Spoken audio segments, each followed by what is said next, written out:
እንደገና ያንተ ደግሞ እኔ ቁጥጥር ስር እንዴት እንደዋልክ አይተሃል ሰው ያቋም ሰው ነው አላምንም አለ አላምንም እንጂ አዎ ቀይ በዚህ ከሆነ አላምንም አለ ከዛ ምን አሉት ነብዩ ሰለላሁ ዐለይሂ ወሰለም እኔም በማጥቃት ላይ ከማንንም ጋር እንዳታብር እሺ አላብርም መሄድ ትችላለህ በማንኛውም ሁኔታ ላይ ሆነን በተለይ ደግሞ ዱንያዊ አስባቦች በሙሉ ሲጠናቀቁብን መጠጊያችን ነው ያ ኢኽዋ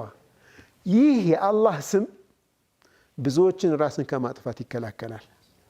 የሰው ልጅ በአሁኑ ሰዓት በተለይ በጣም በስልጣኔ አድገዋል የሚባሉ በኑሮ ደረጃቸው ከፍተኛ የነፍስ ወከፍ ገቢ ያላቸው ሀገራት እየተሰቃዩበት ያለ ከባድ ነገር የራስን ማጥፋት ወንጀል ነው የሰው ልጅ ዱንያ ላይ የሚፈልገውን ነገር ሲያጣ ወደ የት ይጠጋል ሰበቦቹ እንደውም እነሱ ሁሉ ነገር ተሟልቶላቸው ነው የውስጥ ሳቲስፋክሽን ያጣሉ የውስጥ እርካታ ያጣሉ መጠጊያ የላቸውም ስለዚህ ከዚች ጠባብ ከሆነች ሲጅን እንደ እስር ቤት ከቆጠሯት ዱንያ መውጣት ነው ፍላጎታቸው መገላገል ብለው ያስቡታል መገላገል አድርገው ነው የሚያስቡት ማለት ነው አልወኪል ጋር ስትመጣ ሰበብ በሙሉ አልቆብህ ማለት ነው አንተ ግን ሐይ ነህ ተስፋ አትቆርጥም እጅ አትሰጥም